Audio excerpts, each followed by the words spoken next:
Welcome back to another episode of A Few Screws Loose, the podcast, where we have mental health discussions by mentally ill men of color. My name is Dan, and I'm your host today. You can keep up with me on Twitter and on IG at I am Dan on Drugs. You can also keep up with the show on Twitter, IG, and on YouTube at Screws Loose Pod. Don't forget, if you want to support the show, check out our merch on our website. Cop a t-shirt or something, and that's a fewscrewsloose.com/shop. Now, I want to preface this episode by saying that I'm currently under the weather. I caught a cold a couple days ago, and I think I just made it through the peak, but I still feel like shit. And I wasn't going to record today, but I know we've been so wildly inconsistent with our scheduling and with our releases that I wanted to maintain some sort of consistency. So that's what I'm doing. I'm gonna keep it short, as usual with these solo episodes.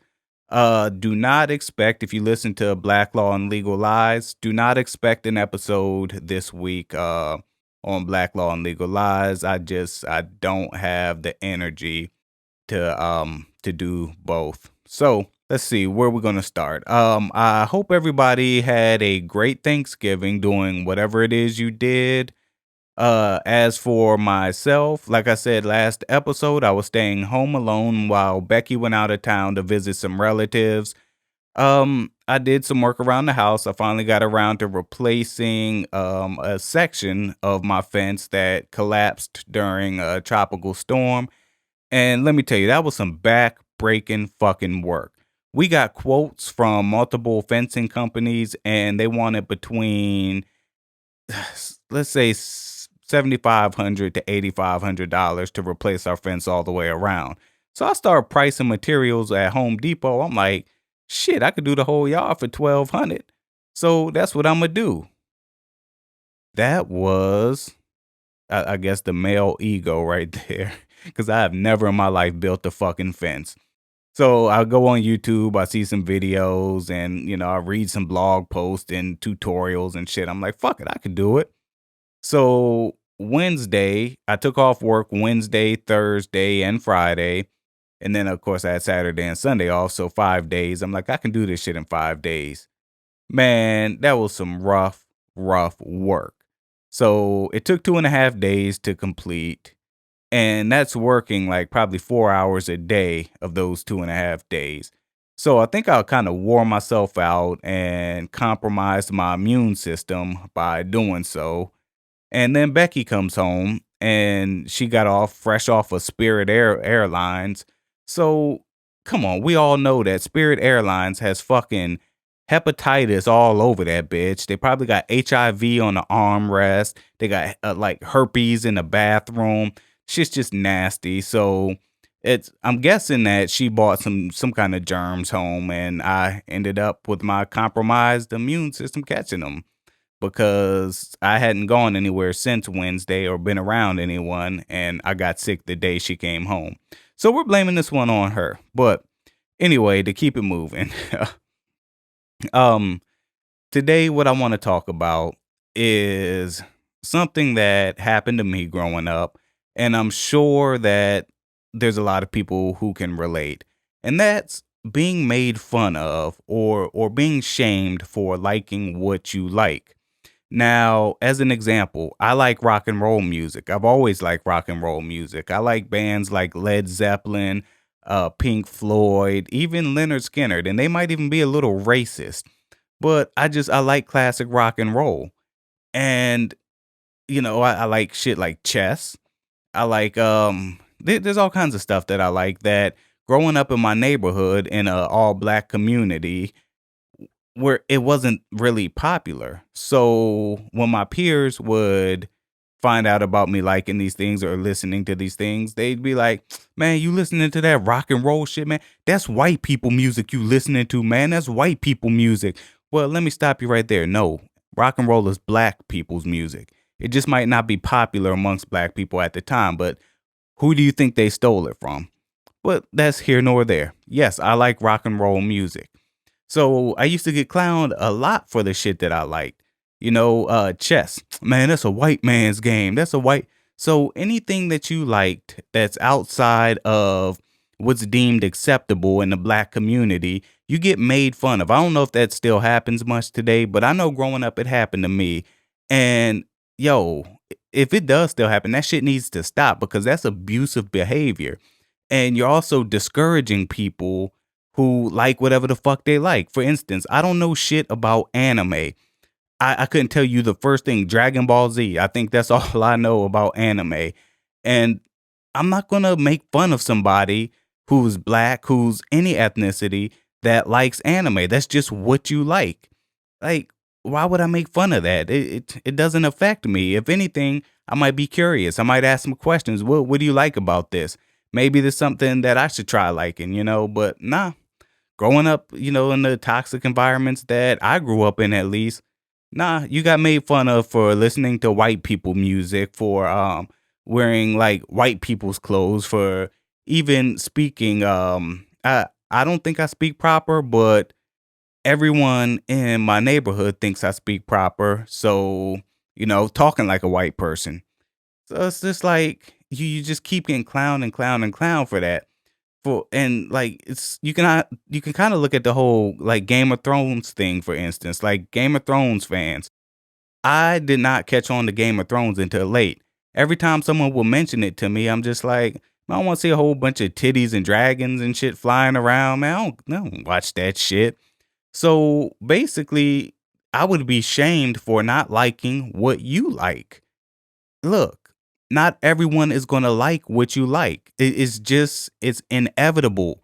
Each person has their own individual taste, their own personality, which can kind of attribute to what they like and what they don't like, their own set of life experiences and circumstances. So no, not everyone is going to like exactly the same things that you like, but that doesn't make you any better than them. And if they like some old off the wall shit that you consider strange, still, who are you to comment on what they like, other than asking what they like about it? Maybe you're interested, but if you're not interested and you just want to clown somebody and make them feel like shit and make them feel discouraged for liking what they like, man, fuck you. You're a piece of shit. And that's how I saw a lot of people personally when I did attend school, when I went to elementary school, they would do the same shit to other kids who like certain things. And we had kids quitting sports teams because, playing baseball wasn't black, or playing softball wasn't black, playing soccer wasn't black. So we had these kids quitting these sports teams because they kept getting made fun of, man. And who knows? One of those kids could have been the next. Who I don't know much about those sports, but the next, big star had they stuck with it. But no, they got clowned to the point where they just quit altogether, man. And that shit is not acceptable. And that type of behavior needs to stop, seriously. And I know sometimes we're very passionate about things. I can't think while I'm talking right now something that I'm very passionate about that Becky is not. But I know the feeling. I know how it feels to really be into something and then have your partner or your friend or someone close to you not have any interest in it whatsoever. That's okay. That's okay. They don't have to like everything you like. And in fact, if they do like everything you like, I would question, well, if it's a, romantic relationship, I would kind of question that shit because I don't think any two people like the exact same things, like exact same things. I could be off base, but that's a behavior that needs to stop, making fun of people for what they like. That only discourages them. That only makes them feel like they're an outcast, like they're different, like something's wrong with them for liking it. It took me years to get over. Like I used to listen to all the music that I listened to. I used to do that shit in the house where no one else could hear it, because, or in a little Walkman. We didn't have iPhones and MP3 players and all that. Little Walkman. But I wouldn't play it out loud anymore because so many people made so many comments about the white music that Dan listens to. And I tell you, rock and roll music, some of the best music ever made. But, I used to conceal what I liked. And then it got to a point where I would try to conform. I would, on the surface, conform to whatever was going on in the neighborhood, in the community, just to kind of fit in. And I think I talked about that in a previous episode. And it's funny because my entire life, I've realized that I've been an imposter my entire life. From even going back to then by acting like I liked shit that I didn't like just to fit in the streets because I grew up in a dangerous neighborhood. I grew up in a dangerous time. And by sticking out, you kind of made yourself a target. So you had to fit in. And I went out of my way to kind of fit in and do some things and you know, things that I shouldn't have done, things that I didn't want to do, but I was doing them just to fit in and be accepted by my community. So, the older I got, the more of an imposter I became. I was almost like a chameleon, depending on the situation. And I still do this today out of habit, but depending on the situation I am, that depends on who I am. Like, okay, so I was an imposter back then. Everyone thought I was a thug. I was a gangster. I used to run with street niggas and which I did, but I was never any of those things. I was never a thug. I was never a gangster. I did run with the street niggas, but that's because at my 10, 11, 12, 13-year old in my 13-year-old brain, I didn't have a choice. It's either run with them or run away from them. So then I got older and, I do the same shit now at work. At work, I'm a totally different person than I am outside of work. And we call that code switching, but I'm going to go as far as to say personality switching as well. Outside of work, I'm angry, I'm hostile, I'm mad all the time. And, I'm like, man, fuck this shit, man, fuck this, fuck that. But once I'm at work, I'm like, oh, hey, how's it going? How you guys doing? All right. I'll see you at the next meeting, pal. Maybe not to that extreme. But I'm an imposter at work. Again, eighth grade dropout.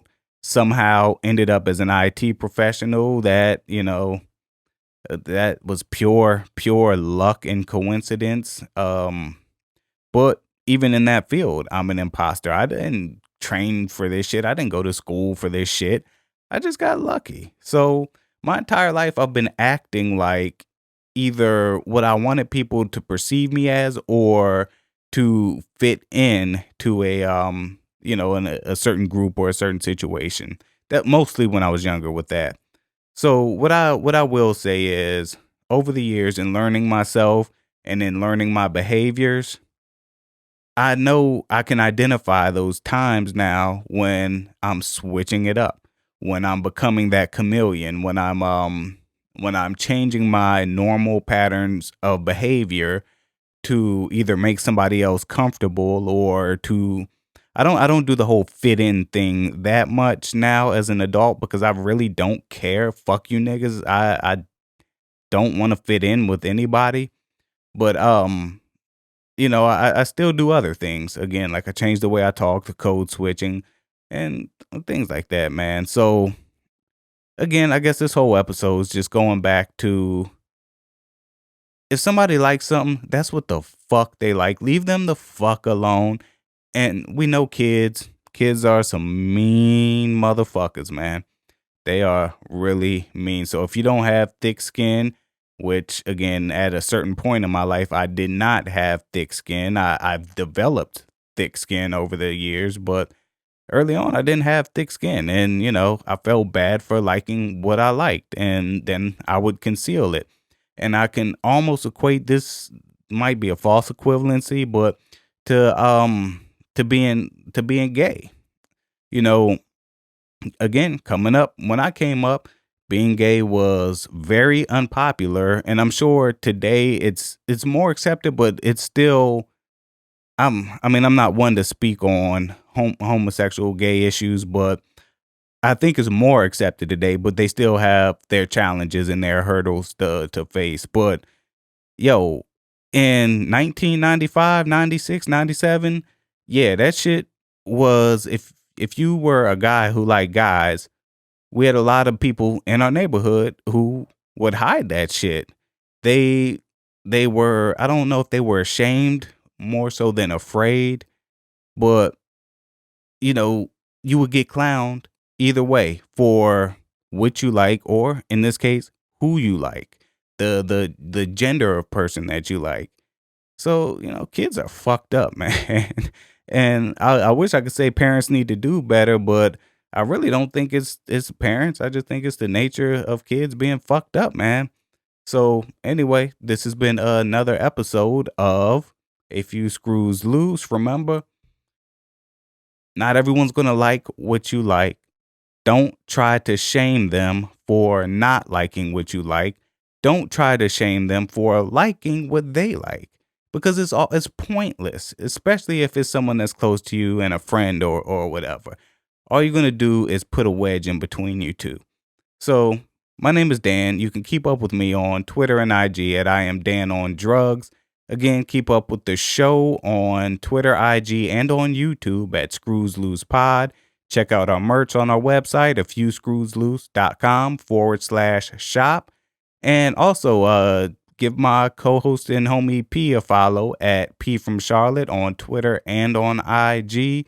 Until next episode, people, peace out. And remember, there will be no black law and legal lies this week.